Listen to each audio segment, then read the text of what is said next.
கர்த்தருக்கு ஸ்தோத்திரம். இந்த நாளில் நாம் கேட்கப் போகிறது என்னுடைய வார்த்தையினுடைய தலைப்பு, நிச்சயமாகவே முடிவு உண்டு, உன் நம்பிக்கை வீண் போகாது. எப்பொழுது நம்முடைய நம்பிக்கை வீண் போகாது?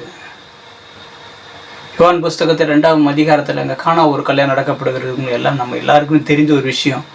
அங்கே பாருங்கள், மரியாள் இயேசு இடத்துல போகிறாள். அப்பொழுது இயேசு கிறிஸ்து சொல்கிறாரு, சரியா உனக்கும் எனக்கு என்ன, என் வேலை இன்னும் வரலைன்னு சொல்லி.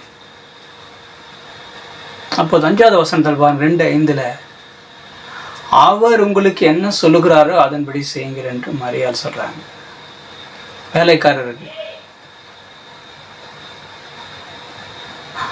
உடனே இயேசு கிறிஸ்து 7ஆம் வசனத்தில் சொல்லுகிறார், தண்ணி நிரப்புங்கன்னு சொல்கிறார். கச்சாடிகளில் தண்ணி நிரப்புறாங்க.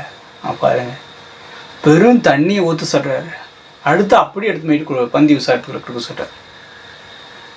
வெறும் தண்ணி, ஆனால் தேவையானது அங்கே திராட்சை ரசம். திராட்சை ரசத்துக்கு அந்த வேலைக்காரர் பாருங்க, அவருடைய வார்த்தைக்கு அப்படியே அவர் என்ன சொல்லுகிறாரோ அதை செய்யுங்கன்னு சொன்னாங்க. தெரியுமா? 2:5 அதை தான் நம்மளும் செய்ய வேண்டும். ஆண்டவருடைய வார்த்தையை வாசிக்கிறோம், அதை நம்புகிற நாம், தேவன் தான் வார்த்தை, வார்த்தை தான் தேவன். இந்த வார்த்தை என்ன சொல்லுகிறதோ அதன்படி நாம் செய்யும் பொழுது பாருங்கள், சாதாரண தண்ணி திராட்சை ரசமாக மாறுகிறது. நம்முடைய வாழ்க்கையில் என்ன குறைகள் இருந்தாலும் அது இயேசு கிறிஸ்துவின் நாமத்தினால் அது நிறைகளாக மாறும். நமக்குள்ள என்ன குறைகள் இருந்தாலும் எந்த ஒரு அது நிறைகளாக மாறும் அவருடைய வார்த்தையின்படி நாம் செய்யும் பொழுது. இந்த வேலைக்காரர் பாருங்க, அவங்க பேர் அதில் சொல்லப்படலை, ஆனால் வேலைக்காரன்னு தான் போடப்பட்டிருக்கிறது. ஆனால் அந்த வேலைக்காரர் அவர் என்ன சொன்னார் அதை அப்படியே செய்தார்கள். ஆனால் தலைகீழாக தான் இருக்கும். யோவான் புஸ்தகத்தில் 11ஆம் அதிகாரத்தில் பாருங்க, அங்கே லாசரு இறந்துட்டு பிறகு தான் இயேசு கிறிஸ்து அங்கே வருகிறார். ஆனால் அந்த கல்லடி அவர் போகும்பொழுது அங்கே அவர் சொல்கிறாரு, இந்த கல்லை எடுத்து போடுங்க சொல்ல நாருமேன்றாங்க.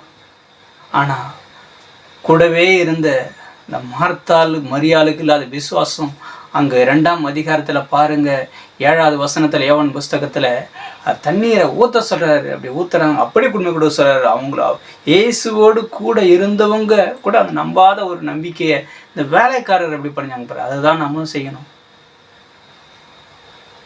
அவர் என்ன சொல்லுகிறாரோ, தேவனுடைய வார்த்தை என்ன சொல்லப்படுகிறதோ அதை நாம் செய்யும்போது நிச்சயமாகவே முடிவு உண்டு, நம்பிக்கை வீண் போகாது.